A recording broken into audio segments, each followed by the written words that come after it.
नमस्कार, स्वागत है आपका हमारे चैनल नेक्स्ट रानी स्पिरिचुअल में और मैं हूं आपके साथ श्रुति। आज हम अपनी इस रिपोर्ट में बात करने जा रहे हैं कृष्ण लीला की। जैसा कि हमने पिछले वीडियो में कृष्ण लीला की कुछ बातें आपको बताई, आज इस रिपोर्ट में हम इस लीला को आगे बढ़ाने जा रहे हैं। तो चलिए बताते हैं आगे की लीला क्या है। महिला खुद से कहती है, अब धान की आवश्यकता नहीं लल्ला, तूने जो दे दिया वह बहुत है। यह कहकर वह सभी फल एक कपड़े में निकाल कर रख देती है। ये फल वाले की कहानी ये फल वाले की बात जो हमने पिछले वीडियो में बताई थी, उससे आगे की बात बता रहे हैं। वही बता दें कि उधर लल्ला एक मटके में से दोनों मुट्ठी भर धान लेकर आते हैं तो रास्ते में वह ढुलता जाता है। अंत में वह 20-25 बचे धान के दाने को फल वाले के हाथों में देकर कहते हैं कि लो, कितना धान ले आया मैं तुम्हारे लिए, कितना धान ले आया मैं तुम्हारे लिए। वह फलवाली देख कर कहती है, कितना धान ले आया रे। तब कान्हा कहते हैं कि भर कर लाया था, रास्ते में सारे गिर गए, केवल इतने ही बचे हैं। धान देखकर वह फलवाली कहती है, मेरे लिए तो इतना ही बहुत है, मेरी टोकरी तो इन्हीं से भर जाएगी, ला दे दे लल्ला, आज तो बहुत अच्छा सौदा हो गया रे। यह कहकर वह उन बचे हुए धान को अपनी टोकरी में रखे कपड़े में रखकर कपड़ा लपेट देती है और वह सारे फलों को दे देती है। फिर वह वहां से चली जाती है, यह कहकर कि बड़ा अच्छा सौदा हो गया। फिर वह घर जाकर टोकरी को नीचे रखती है तो उसमें से खन खन की आवाज आती है। तो वह टोकरी में रखे कपड़े में लपेटे धान को देखने के लिए खोलती है तो उसमें से ढेर सारे हीरे और मोती निकलते हैं।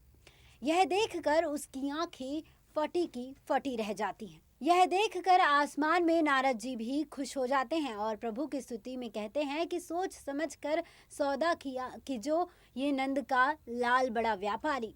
उधर यमुना घाट पर ग्वालिनी बात करती हैं कि उसकी शिकायत करके क्या पा लिया हमने।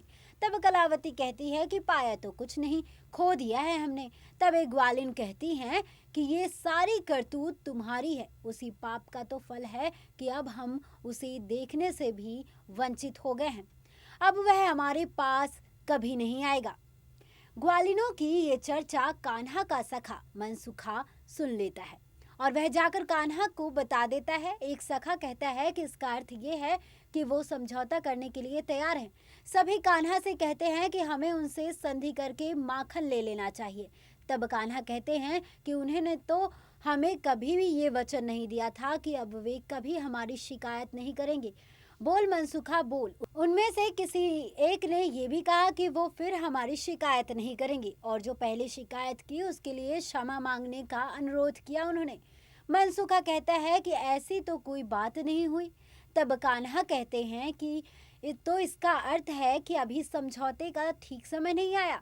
यदि वह समझती हैं कि उनका पलड़ा भारी है तो हमें तब अपने युद्ध को नहीं रोकना चाहिए जब तक हमारा पलड़ा भारी ना हो जाए और हम उन्हें क्षमा मांगने पर विवश नहीं कर दें। मनसुखा कहता है कि तो इसका अर्थ युद्ध बहुत लंबा चलेगा। तब कान्हा कहते हैं कि मुझे एक ऐसी चाल सूझी है कि वह हमारे एक ही हल्ले में हमारी शरण में आकर क्षमा मांगेंगे।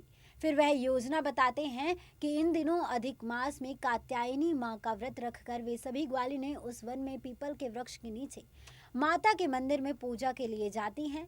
कल सवेरे वहीं चलो और जैसा मैं कहूँ वैसा ही करो। तब सभी सखा एक जगह एकत्रित होकर घाट पर छिप जाते हैं। वहां नदी में सभी ग्वालिनें अपनी सभी वस्त्र को घाट पर ही छोड़कर स्नान कर रही होती हैं। सभी सखा उन ग्वालिनों के वस्त्र चोरी करके वृक्ष पर बैठ कान्हा को दे देते हैं। फिर कान्हा अपनी बांसुरी निकालकर बजाने लगते हैं। सभी ग्वालिनें एक दूसरे से पूछती हैं, अरे इतनी अच्छी मुरली कौन बजा रहा है। तब एक ग्वालिन कहती हैं, अरे ये तो कान्हा की मुरली की धुन लगती है। तब एक कहती है, कहीं पास में ही बैठा होगा नटखट, चलो उसे बाहर जाकर ढूंढते हैं। तभी एक ग्वालिन देखती है कि घाट पर रखे वस्त्र गायब है। फिर वह चारों ओर नजरें दौड़ाती है तो उन्हें वृक्ष पर कान्हा बांसुरी बजाते हुए नजर आता है।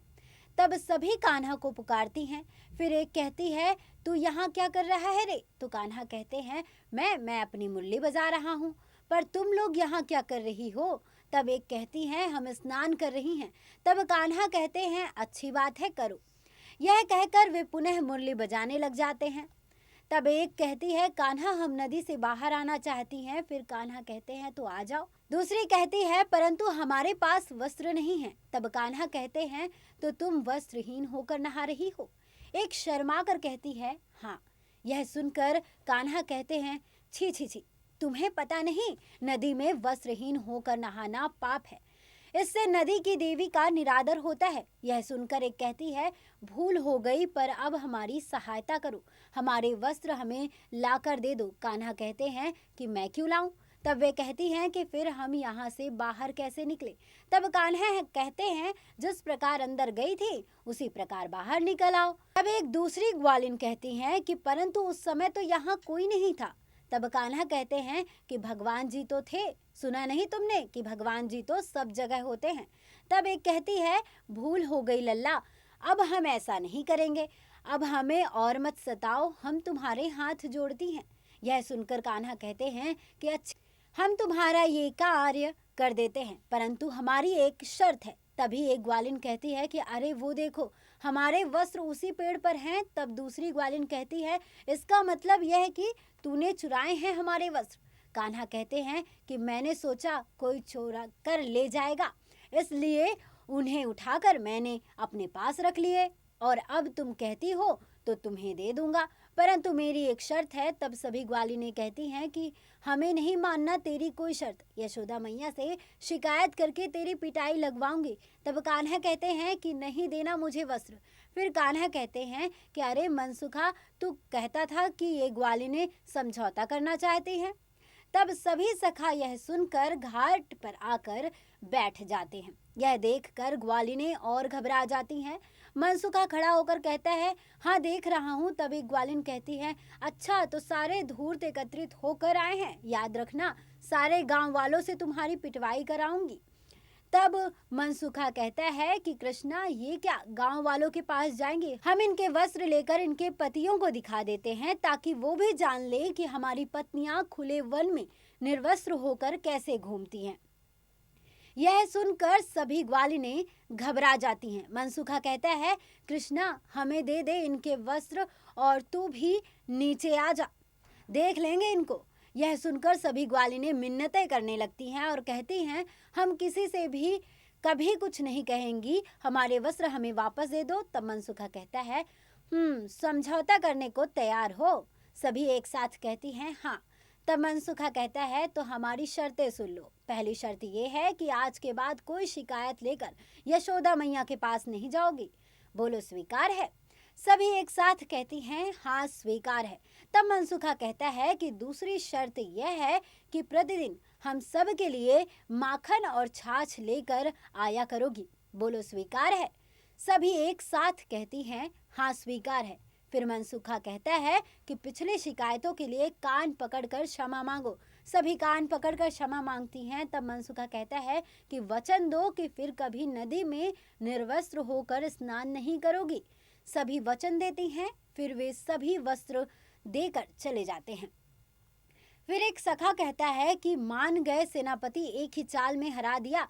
तब मनसुखा कहता है कि उन्हें तो उनके प्रेम ने हरा दिया। तब कान्हा कहते हैं कि प्रेम का युद्ध तो ऐसा ही होता है मनसुखा। बता दें कि हमें पूरी जानकारी वेबसाइट्स और अन्य जगहों से प्राप्त हुई है। ये जानकारी आपको कैसी लगी, आप हमें कमेंट बॉक्स में कमेंट कर ज़रूर बताएं, और इस वीडियो को ज़्यादा से ज़्यादा लाइक करें, शेयर करें और इस चैनल को सब्सक्राइब करें। जय श्री कृष्णा।